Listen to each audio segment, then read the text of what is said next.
Hello, my name is Rachel Peters, and I am the concertmaster at Opera in the Ozarks. And today I will be going over preparation for Missouri's all-state audition on the violin. Now, before we begin, I would like to encourage all of you to utilize your resources as much as possible. If you have questions about fingerings or bowings, I highly recommend, after watching the video, altering the playback speed on the video that you're watching so that you can write down fingerings in your own music. 0.25x and 0.50x are going to be slower than the normal playback speed so that you can view the videos in slow motion. So just wanted to make sure that we address that before we begin. First, I would like for us to dive into our scales. Now, keep in mind that we want to make sure that we are playing the scales at the metronome marking indicated. I highly recommend creating a consistent fingering for your scales, and it would be best to look at a scale book to do that. So I would recommend looking at the Carl Flesch scale book. With that in mind, I'm just going to find our metronome marking. Dotted quarter note equals 72.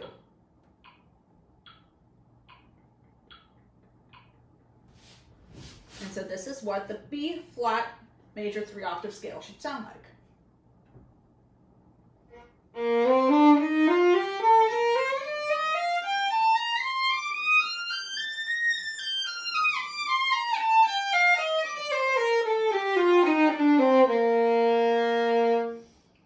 So when we get to the G melodic minor 3-octave scale, keep in mind that the speed is going to be the same, but now these are straight eighth notes, so the notes are going to sound longer than in the first scale.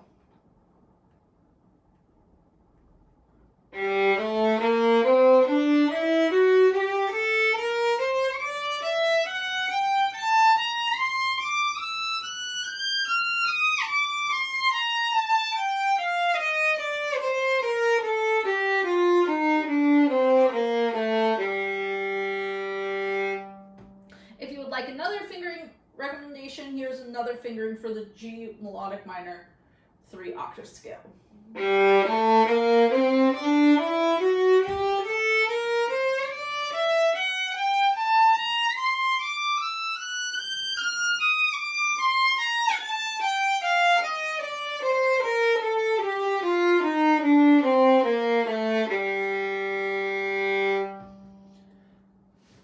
So, diving right into the excerpts.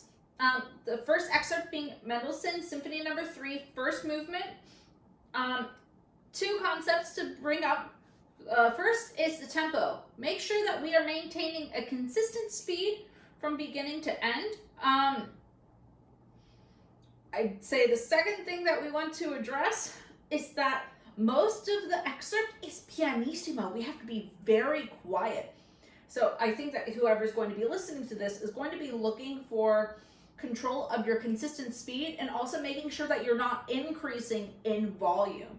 Now, note there are a number of places where the pianissimo is marked again, and I think that's there to indicate that the tempo should still be, that the dynamic should still be soft, but there are other instruments entering, so we want to make sure that we are playing less so that the general orchestra dynamic does not get louder than pianissimo. So something to keep in mind there. Let's hear what our speed of the dotted quarter note equaling 100 sounds like. 1, 2, 1. 1, 2, 3, 4, 5, 6. 1, 2, 3, 4, 5, 6. 1, 2, 3, 4, 5, 6. 1, 2, 3, 4, 5, 6. If that speed feels too fast for you, I highly recommend starting with the speed slower and then gradually increasing the speed once you feel like you're able to play it at a consistent tempo. And when in doubt, when something's fast, use less bow. So let's try this from the beginning. Keep in mind from the beginning that students are encouraged to play excerpts at a tempo which is clean, in tune, and conveys the integrity and emotional content of the music. So let's hear what this sounds like.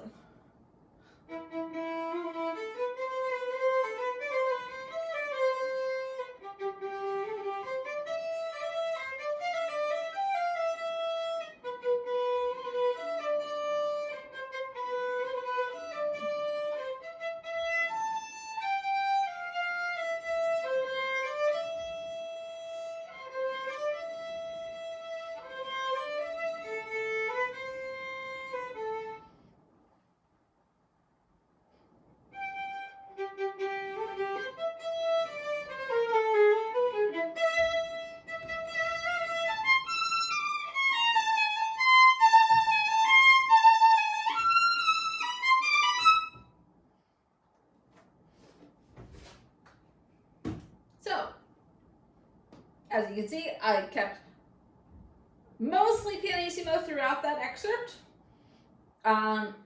Although the ending was not in tune as I wanted it to be, I do feel like I maintained a consistent speed from the beginning, even though it wasn't quite at 100. So just whatever you do when you are practicing, just keep a speed in your head that is reasonable and conveys the artistic expression of the piece. The tempo that I played is very common for orchestras to play. There are plenty of orchestras that play at the dog quarter note equals 100, but the tempo that I played is very reasonable too.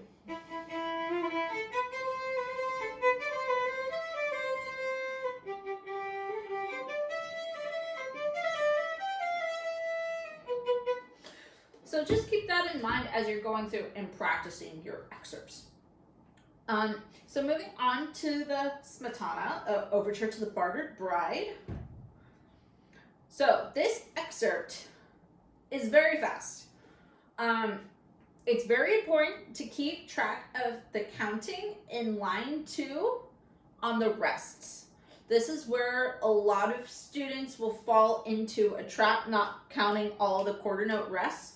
But it's especially important to keep track of that and to listen to a recording, because the orchestra is homorhythmic, which means that everyone has the same musical material at the same speed at the same time. So everyone is playing this.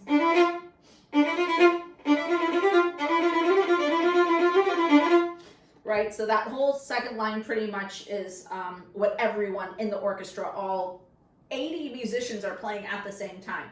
So it's very important to listen to a recording to make sure that what you're playing is lining up with that. I'd say that the second thing that you want to make sure that you focus on is keeping the time with the eighth notes.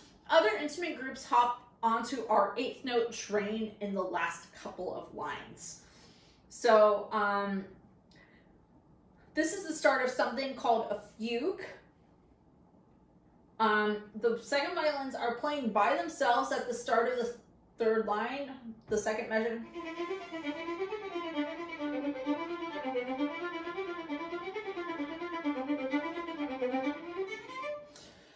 So after this point, other instruments are coming in and joining us, but they have to try to play the melody at the same time and different eighth notes at the same time. So try to just make sure that your inner sense of time is really solid. So let's try making sure that we also bring out all of the dynamics and accent markings from the beginning. So just making sure, going to check our metronome marking of 138.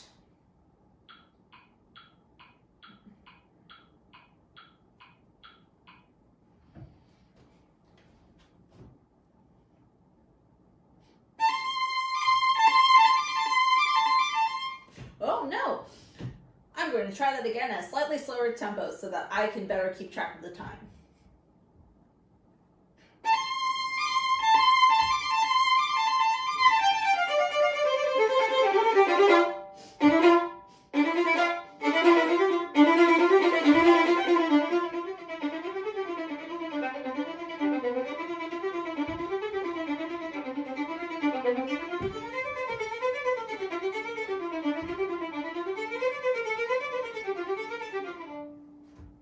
So you have to make sure that we are following the non-legato at the beginning, and like measure 5 after the sforzando. So non-legato means that everything should sound short.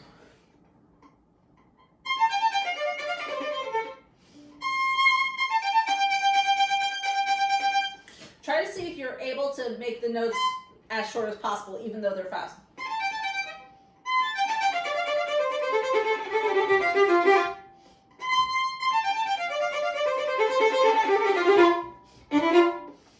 Don't worry so much about coming off the string, but just making sure that the notes are short. So we'll play this one more time from the beginning, just because I know it goes by really fast.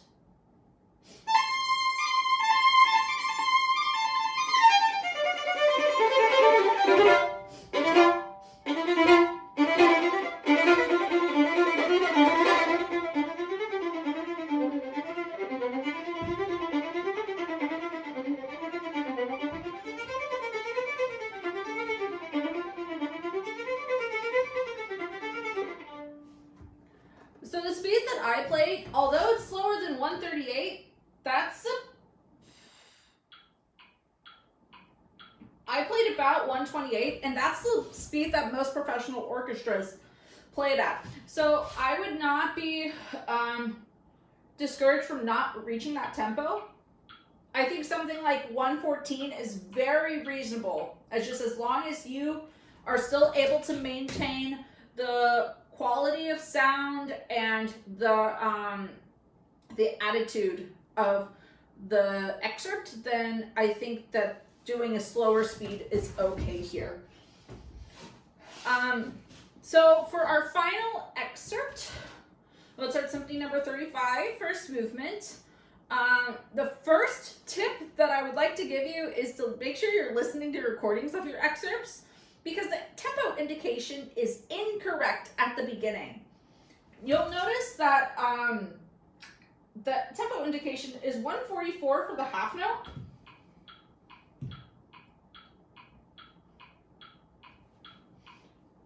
If you listen to recordings, you'll know that the beginning indication should actually be quarter note equals 144. 1, 2, 3, 4, 1. So that's why it's important to listen to recordings of your pieces, because sometimes the music can be printed incorrectly. The second point that I wanted to bring up for this Mozart excerpt is that dynamics are used to create different characters. Be sure to change your quality of sound. So maybe for the fortes, you can play a little bit closer to your bridge, and for the piano characters, playing more close to the fingerboard.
So something like that. You'll notice I did a number of different bowings from what's printed, and I think that is very okay to do in this excerpt.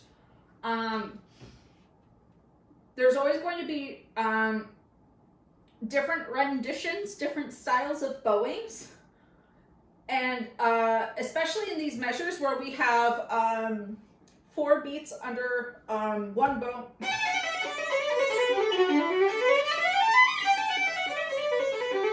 We can't do that, but the sound is pretty constrained when we're doing that, so I would recommend splitting those up into 2 bows.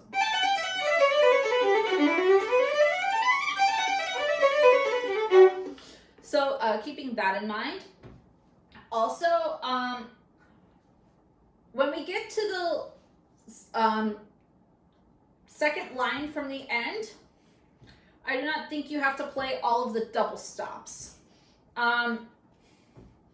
It's very typical in Mozart symphonies like this one that the person sitting on the outside plays the top two notes and that the person sitting on the inside plays the bottom two notes. So I would default to playing the top note if you do not feel comfortable playing all of the notes.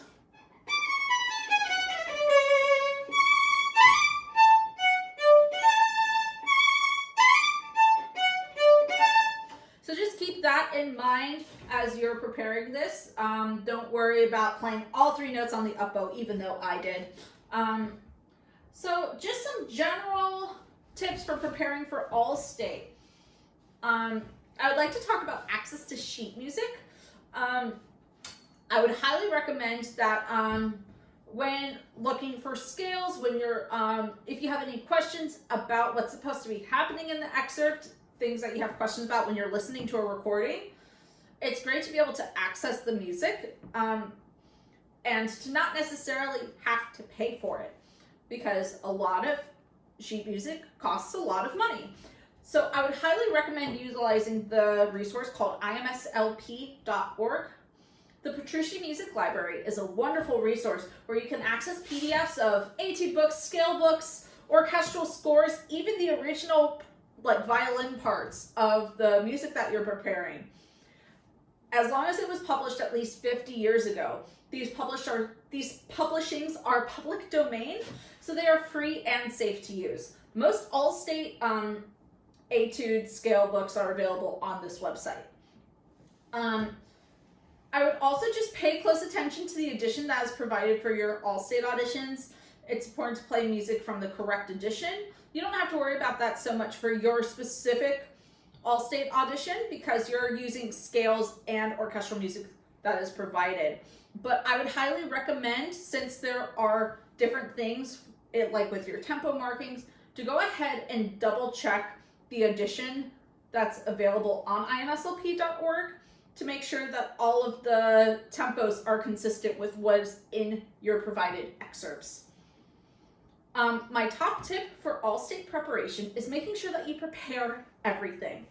If you're not feeling confident about the way that you're playing maybe the Bartered Bride excerpt because it feels overwhelming, there's a lot of notes there, remember that all parts of your All-State audition are taken into consideration. So for example, if you play your scale really well in your audition but you're not feeling great about one excerpt, then you probably will be setting yourself up for success. Most auditions, you don't know what you're going to play until you arrive the day of. So I would just keep this in mind. That's important to prepare everything for your All-State auditions. And I wish you the best of luck in your All-State preparation and wish you happy practicing. Good luck.